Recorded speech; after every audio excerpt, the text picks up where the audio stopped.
Բարև շիրեկո, սիրելի հետևորդներ, դարձյալ YouTube-յան հարթակում ձեր հետ կարևոր խոսելիք ունեմ ու դարձյալ թեման մասիվում տեղի ունեցած պատմություններն էին, որն ամբողջ անցած շաբաթ մեր բոլորի ուշադրության կենտրոնում էր։ Խնդիրն այն չէ, որ ես ինքնանպատակ հետաքրքրություն եմ ցուցաբերում այդ իրադարձության հանդեպ։ Եթե դա լոկալ բնույթի մի բան լիներ, եթե կապված չլիներ պետական ինստիտուտների հետ, եթե առջևում չլինեին խորհրդարանական ընտրություններ, գուցե այս կարգի ուշադրություն ես տեղի ունեցածին չդարձնեի։ Բայց տեղի ունեցել արտառոց մի իրադարձություն։ Համայնքապետարանի շենքում խոշտանգվում է դիմադիր ակտիվիստ։ Դրան հաջորդում է վարչական շրջանի ղեկավարի կուսակցության և ընդհանրապես քաղաքային ու հանրապետական իշխանության ոչ ադեկվատ արձագանքը։ Սկզբում տեսանք իրավական ֆարս, այսինքն նույն հարթության վրա դրվեցին թե տուժողը իրական և թե խոշտանգողները։ Այնուամենայնիվ մի փոքր հույս կար, որ քաղաքական պատասխանատվության ինստիտուտը կգործի և մասիվի ծեծից հետո այսօր առաջին անգամ տեղի էր ունենում Երևանի քաղաքապետարանի գործակարգավարական խորհրդակցություն և հույս կար, որ Ավինյանը կհայտարարի, որ նորքի վարչական շրջանի ղեկավարը պաշտոն ընկյարված։ Մանավանդ որ շաբաթ օրը լրագրողներից ճողոպրող Տիգրան Ավինյանը հասցրել էր օդի մեջ նետել, որ անպայման իր գնահատականը հնչելու է։ Բայց փաստորեն մենք լավատես ենք, կարելի է մարդ ծեծել, մարդ խոշտանգել, հետո ճոռոմախոսել, ամբարտավան տեքստեր հեղինակել ու գալ քաղաքապետարան գործակարգավարական խորհրդակցությանը մի թույլ բերան ներողությամբ այս պատմությունը ջրել։ Այո, սխալ չհասկացաք։ Վարչական շրջանի ղեկավարը մնաց իր պաշտոնին։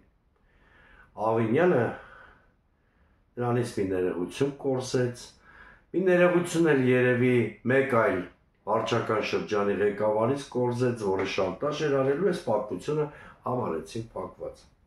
Այսպիսով, սիրելի հայրենակիցներ, ծեծը դարձավ քաղաքական կատեգորիա։ Ինչով է սա վտանգավոր։ Սա կարող է նախադեպ դառնալ, կրկնում եմ, առաջիկա 1 տարվա ընթացքում տեղի են ունենալու խորհրդարանական ընտրություններ։ Եթե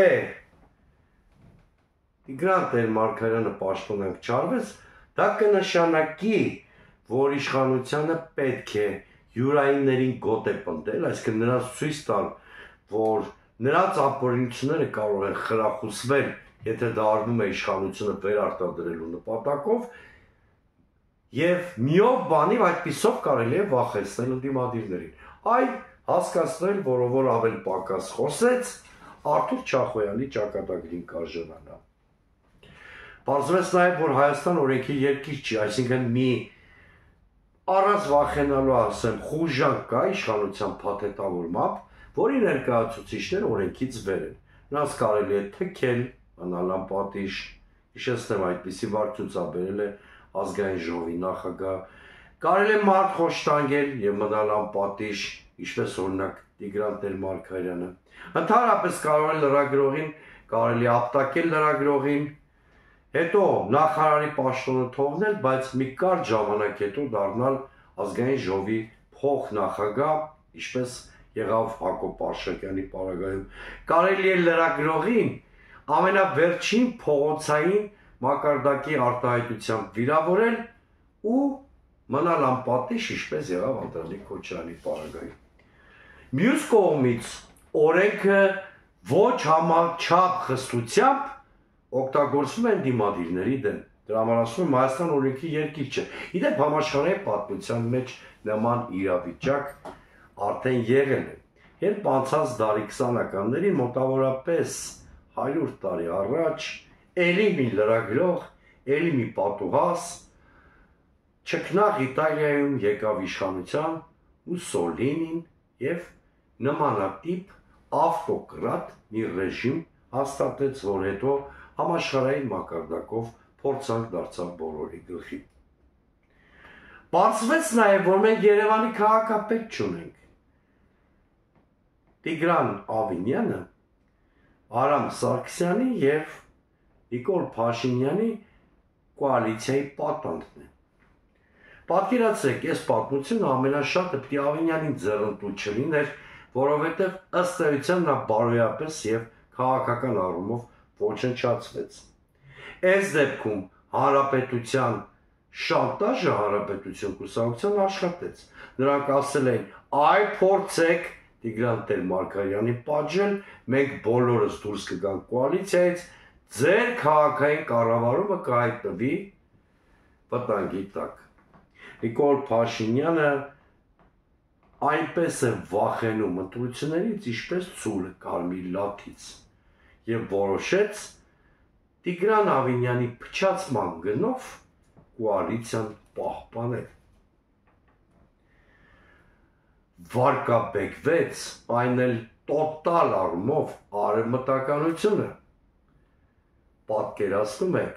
մարդիկ խոսում են արևմտյան արժեհամակարգի մասին։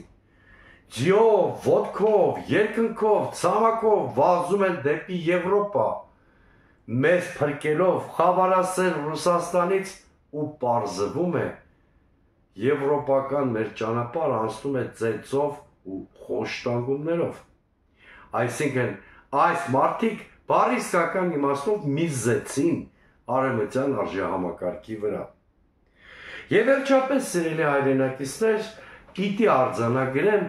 որ այս քայլով Նիկոլ Փաշինյանը,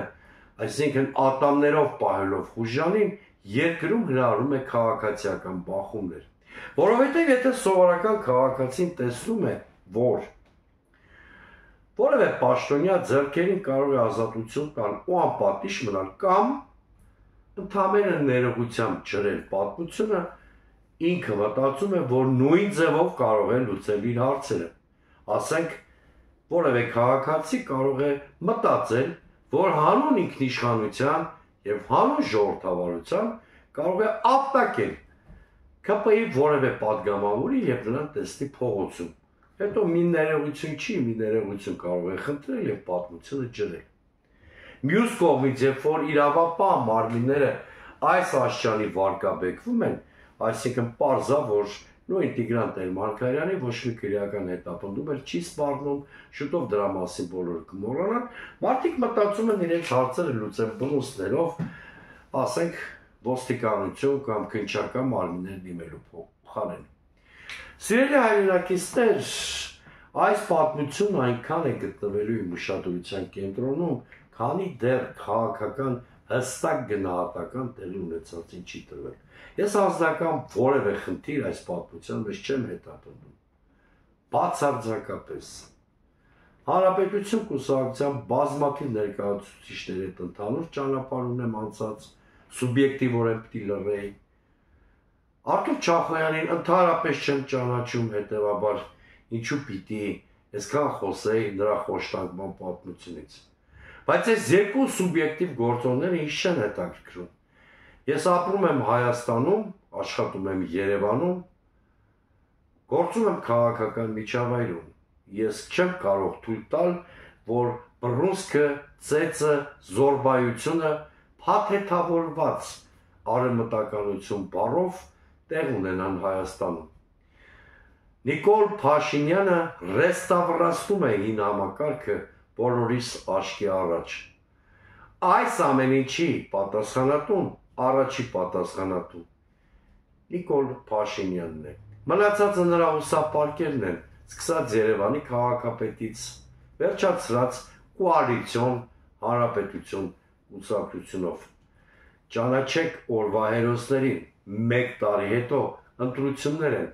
մաքրենք Խուժանը երկրի քաղաքական դաշտից։